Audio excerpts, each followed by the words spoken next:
Hi guys, it's Shujin.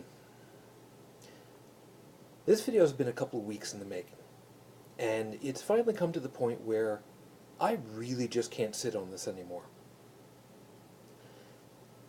A word of warning, for a lot of people this is going to be just a baw fest, and oh look at me, I need confirmation kind of thing. In a way, yes, it is. There are also going to be some people who are going to think, can't you stand up for your own damn self? Why do you have to come back to your corner and complain to all of your people who like you?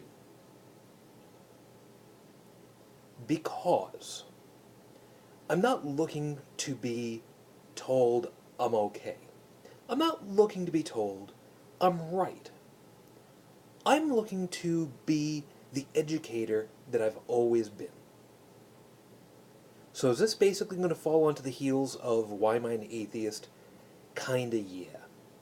But it's far broader than that.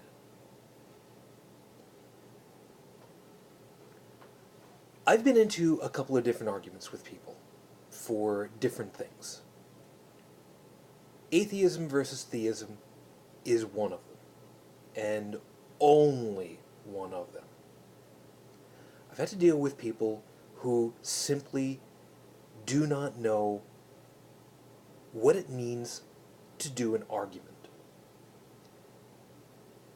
If you remember the scene, the skit from Monty Python's Flying Circus, an argument is not just saying no it isn't.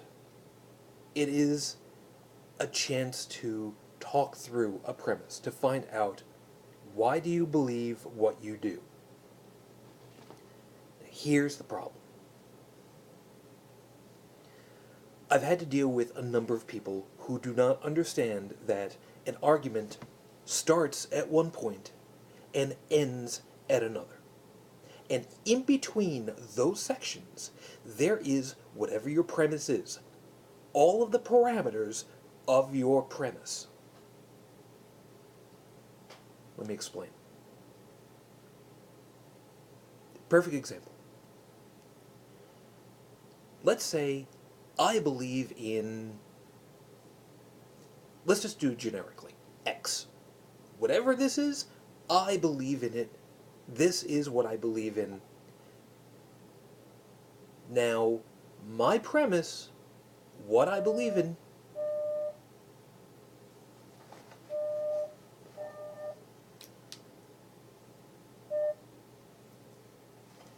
phone call.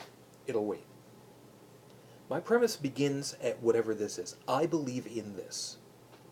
Now, this whole premise, this section right here, continues up to this point. Now, it doesn't matter what the particular item is. My parameters of what I believe over whatever X happens to be goes from I believe from this point to this point, it is all true. What I'm believing right now, between these two brackets, this is what I believe to be the case and true. Outside of this bracket is not what I'm believing in. So if something comes up that is outside of this bracket, I then have to either consider immediately that it is false, or that what I've got in here isn't right somehow. Here's the problem. I've had to deal with a number of people who simply look at me saying, okay, what would get you to change your mind? At what point do you have to look at what you believe in and say, maybe I'm not right? If you believe, now I'm going to use this as an example. Now I'm not singling anybody out at all. I just needed something really quickly. My head has been really tired, so this is the first one that comes to mind, and I did not script this at all. I'm sorry. So if If you're offended by this particular example, please forgive me. It is not meant to be. I'm simply using it because it's the first one that comes to mind. If you believe in a God, now, just bear with me a second. Let's use the flying spaghetti monster because, okay? You believe in the flying spaghetti monster. You believe from this point of the premise to this point of the premise that there is an existent flying spaghetti monster. Okay? Meaning that you have in your head the idea of what all comprises his, her, its noodly existence, or non-existence as the case may be. Now, this frame could be things like the loose canon of the holy noodle. You believe that that book is his thing. And there are certain things in that book that say this is why the flying spaghetti monster exists. And these things are bracketed inside this area. This is where you believe it to be. Now, if suddenly you have something that comes from outside that says, hey, this right over here, this little thing over here, there you go. This contradicts something in here. And what you've got in here says that this should not be. But yet, this has been seen on multiple occasions by many people. Okay, you now have to try to come to an agreement with something that's been seen versus what you believe, the parameters of something that you believe in. And I've tried to explain to people several times, which has pissed them off many a time, what is the top and bottom of what you believe? Where are the parameters of what you are believing? And why do you think that it's bad for me to ask, at what point would you change your opinion on your parameters? Because if your parameters are set in stone, completely and utterly so, and there is nothing that you can do, nothing that anybody can say, nothing that anybody can show that will change what you believe in, it is there, that is it. If something comes along and says, hi, remember me?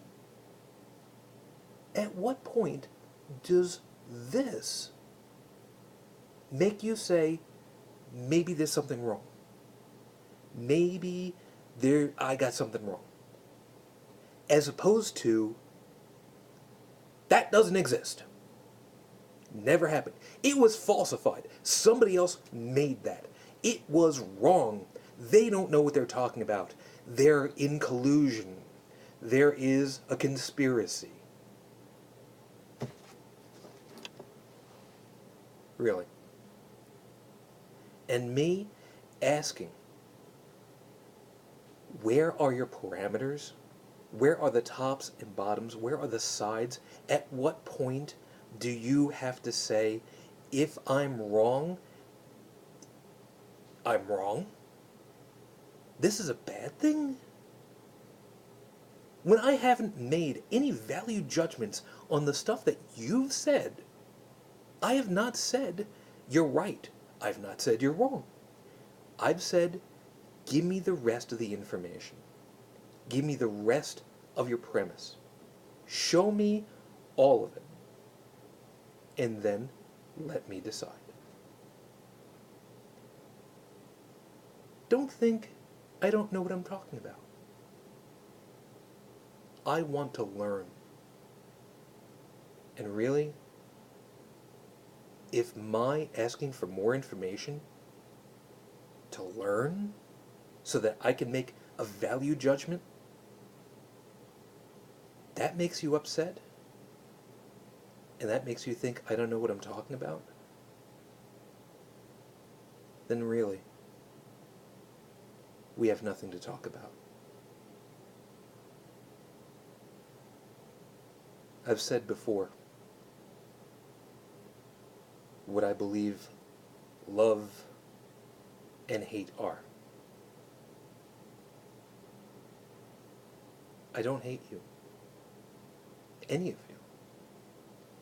And in some cases, I do love you. And in some cases, I don't. It depends on how you look at it. I don't hate anyone.